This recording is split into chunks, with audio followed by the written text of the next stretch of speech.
चलिए आज हम चलते हैं गीको की उस रहस्यमयी दुनिया में और एक पर्सनल कहानी के जरिए देखेंगे कि आखिर कैसी होती है ये अनोखी दुनिया, कला, अनुशासन और अस्तित्व की दुनिया।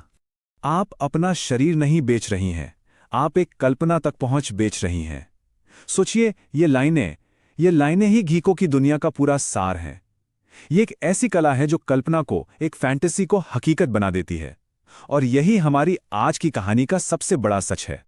तो हमारी कहानी शुरू होती है 18वीं सदी के क्योटो से, एक 7 साल की बच्ची जिसकी जिंदगी बस पलटने ही वाली थी।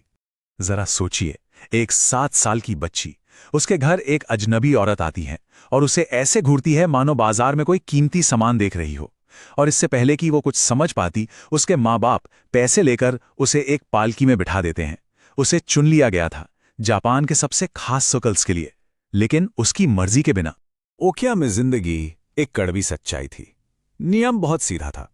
हायरार्की में वो सबसे नीचे थी, शायद घर की बिल्ली से भी नीचे। जब उसकी उम्र की दूसरी लड़कियां गुड़ियों से खेलती, तब वो घंटों घुटनों के बल बैठना सीख रही थी, बिना आवाज किए चलना सीख रही थी, और सिर्फ जोर से सांस लेने जैसी छोटी छोटी गलतियों के लिए पंखे से मार खा रही थी। और यहां आते ही उसे एक बहुत जरूरी बात सिखाई जाती है। घर की मालकिन उसे डांट कर कहती है, क्योटो में हम गीको हैं, गीशा टोक्यो में होती हैं। ये फर्क समझ लो, वरना जिंदगी भर फर्श ही साफ करोगी। तो ये सिर्फ एक शब्द का फर्क नहीं था, ये एक कल्चरल आइडेंटिटी थी। और फिर एक शाम सब कुछ बदल गया। एक बहुत बड़े मेहमान को चाय देते हुए उसके हाथ कांप रहे थे, लेकिन अनजाने में ही वो कप को वैसे ही घुमा देती है ताकि कप का डिजाइन मेहमान की तरफ हो, ठीक वैसा ही जैसा उसने दूसरी गीको को करते देखा था। घर की मालकिन की नजर उस पर पड़ती है। वो सिर्फ इतना कहती है, इस लड़की में पोटेंशियल है। बस ये 3 शब्द, और पहली बार वो सिर्फ एक नौकर नहीं बल्कि एक स्टूडेंट बन जाती है। तो नौकर से स्टूडेंट तो बन गई, लेकिन असली परीक्षा तो अब शुरू होनी थी। एक गीको बनना कोई बच्चों का खेल नहीं है, ये तो ट्रेनिंग की एक भट्टी से गुजरने जैसा है। हर दिन एक नया फिजिकल चैलेंज था। सुबह सूरज उगने से पहले शुरू होती थी। सिर पर किताबें रखकर चलने की प्रैक्टिस तब तक चलती जब तक गर्दन की मांसपेशियां पत्थर जैसी मजबूत ना हो जाएं। फिर बारी आती थी शैमिसन की, जो एक ट्रेडिशनल इंस्ट्रूमेंट है। 3 घंटे लगातार प्रैक्टिस तब तक जब तक उंगलियों से खून ना आ जाए। उसकी दुनिया और बाहर की दुनिया में जमीन आसमान का फर्क था। जहां उसकी उम्र की दूसरी लड़कियां लड़कों के पीछे भागती थी, वहीं वो शामिसन पर सही सुर के पीछे भाग रही थी। वो किमोनो के पैटर्न्स और ओबी नॉट्स याद कर रही थी, जबकि दूसरी लड़कियां घर के काम सीख रही थी। ये एक बिल्कुल अलग, एक अकेली जिंदगी थी। लेकिन ये सिर्फ फिजिकल डिसिप्लिन नहीं था, मेंटल ट्रेनिंग तो और भी टफ थी। सोचिए, साके परोसने के 37 तरीके, किसी की तारीफ करने के 23 तरीके, और सबसे बड़ी बात 300 ऐसे टॉपिक्स जिन पर बात करना मना था, ये सब उसे याद करना था। मतलब दिमाग की कितनी जबरदस्त कसरत होती होगी। और फिर वो दिन आ ही जाता है जो इसका फ्यूचर तय करने वाला था। 4 ट्रेनीज में से सिर्फ एक को माइको यानी अप्रेंटिस गीको बनने के लिए चुना जाना था। घर की मालकिन उसे चुनती है और वजह बताती है, ये वाली क्योंकि ये देखना और सुनना जानती है। तो पहला पड़ाव पार हो गया था, पर असली काम तो अब शुरू होना था। तो अब एक माइको के तौर पर वो एक नई दुनिया में कदम रखती है, परफॉर्मिंग आर्ट्स की दुनिया। एक ऐसी दुनिया जहां उसे दोहरी जिंदगी जीना सीखना था। डेब्यू से पहले का ट्रांसफॉर्मेशन एक दर्दनाक प्रोसेस था। सफेद मेकअप चेहरे पर गीले सीमेंट जैसा लगता था।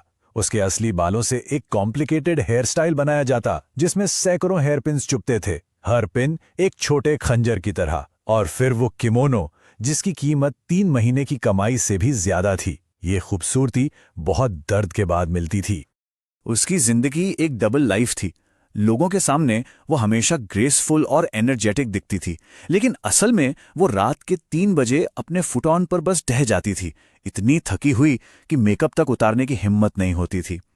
उसे मेहमानों को एंटरटेन करने के लिए छोटी छोटी चालाकियां भी सीखनी पड़ी, जैसे चुपके से अपनी साके किसी पौधे में डाल देना। और इन सबके पीछे एक भारी भरकम फाइनेंशियल बर्डन भी था।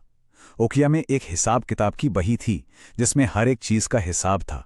हर रेशमी जुराब, बालों का हर गहना, म्यूजिक का हर लेसन।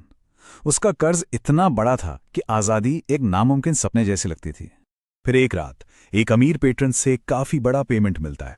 उसके बाद घर की मालकिन उसे एक छोटा सा लकड़ी का बक्सा देती है। अंदर कछुए के खोल और सोने से बना एक खूबसूरत हेयर ऑर्नामेंट था। मालकिन बस इतना कहती है, ये तुमने कमाया है।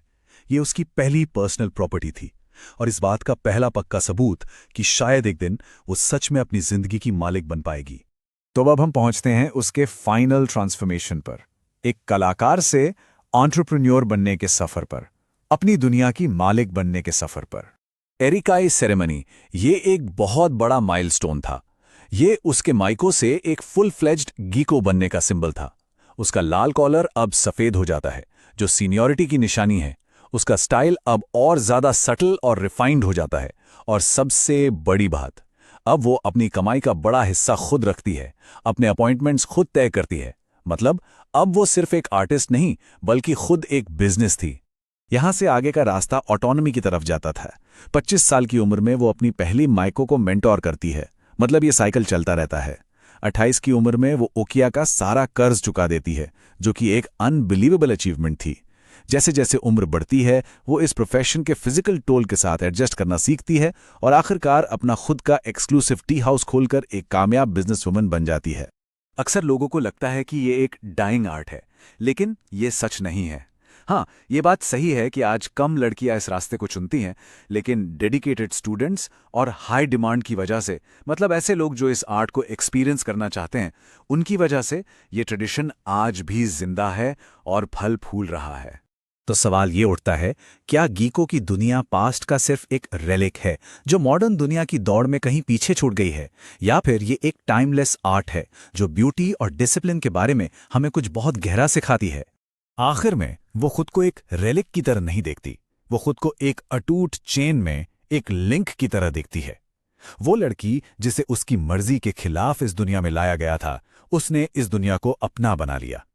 एक ऐसी दुनिया में जो लगातार बदल रही है, वो पास्ट और प्रेजेंट के बीच एक जिंदा पुल बन गई है।